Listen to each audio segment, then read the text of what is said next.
अस्सलाम वालेकुम Nadreen, तारुफ़ Quran series में आज हम इंशाअल्लाह सूरा अल इंशिकाक का तारुफ़ और मज़ामीन का खुलासा आपके सामने रखेंगे।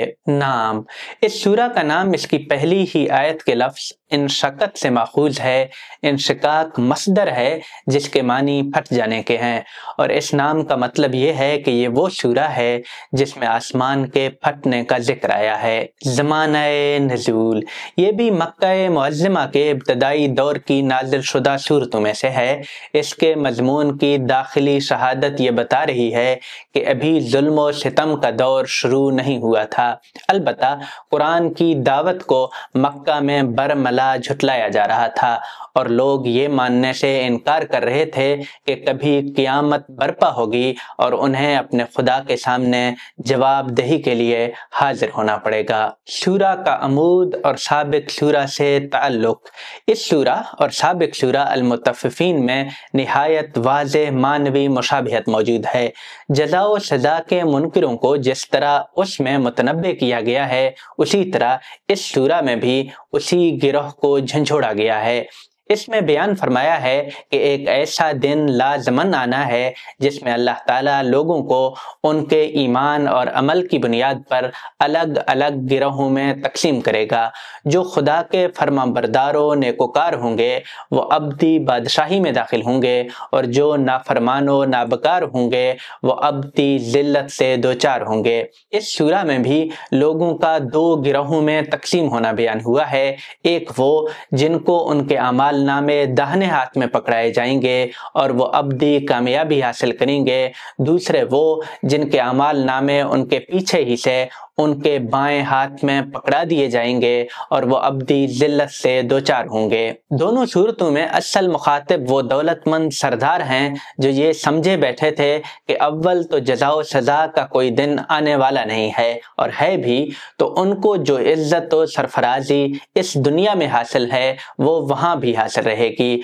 उनको बताया गया है कि इंसान की फितरत अदल के शऊर से आरी नहीं है और खालिक ने ये दुनिया अंधेर नगरी नहीं बनाई है। इस वजह से लाजिम है कि एक ऐसा दिन आए जिसमें नेकों और बदों के दरमियान इम्तियाज हो। उस दिन वो लोग हलाक होंगे जो इस वाज़े हकीकत को पसे पुश्त डालकर जिंदगी गुजारेंगे। इस्तदलाल की बुनियाद साबिक सूरा में जैसा कि वजाहत हो चुकी है इंसानी फितरत पर है, और इस सूरा में जैसा कि आगे वजाहत होगी आफाक के बाद शवाहिद पर है। सूरा के मतालिब का तज्ज़िया। आयात 1 ता 5। ज़हूर क़यामत के वक्त आसमान और ज़मीन में जो हलचल बर्पा होगी उसका इजमाली तज़किरा, और इस अम्र की वजाहत कि उस दिन न आसमान की मजाल होगी कि वो अपने रब के हुक्म से सरताबी कर सके और न ज़मीन की। दोनों अपने रब की बेचूनो चरां इताअत करेंगे, और यही उनके लिए ज़ेबा है। जब खुदा ने उनको पैदा किया है तो उन पर यह हक है कि वो उसकी इताअत करें। आयात 6 ता 15। इंसान को खिताब करके ये तंबीह कि तुझे भी कशां कशां अपने रब से मिलना और अपने अंजाम से दोचार होना है। उस दिन जिनके अमाल नामे उनके दाहिने हाथ में पकड़ाए जाएंगे वो तो निहायत सस्ते छूटेंगे और खुश खुश अपने लोगों से मिलेंगे। अलबत्ता उनकी शामत है जिन्होंने इसी दुनिया को मंजिले मकसूद बना लिया और असल मंजिल से गफलत में जिंदगी गुजारी। उनको उनके अमाल नामे उनके पीछे ही से पकड़ा दिए जाएंगे। उनके लिए हर कदम पर हलाकी ही हलाकी होगी। आयात 16 ता 21।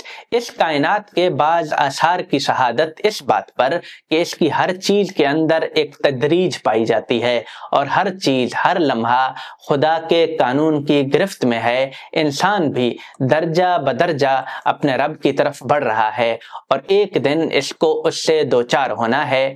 अगर वो कुरान की इस बात को नहीं मान रहा है तो ये उसका पागलपन है। आयत 22 ता 25। उन लोगों को वईद जो कुरान की तकज़ीब पर अड़े हुए हैं, और उन लोगों को बशारत जो इसके इंजार की तस्दीक करके ईमान व अमल सालेह की राह पर चल पड़े हैं। नाज़रीन, इस सूरा के ज़मन में यही बातें आप तक पहुँचानी थी। बकिया सूरतों का खुलासा देखने के लिए तारुफ़ कुरान प्लेलिस्ट पर क्लिक करें। प्लीज़ कमेंट करके अपनी राय से आगाह कीजिएगा। आपका बहुत बहुत शुक्रिया। अल्लाह हाफ़िज़।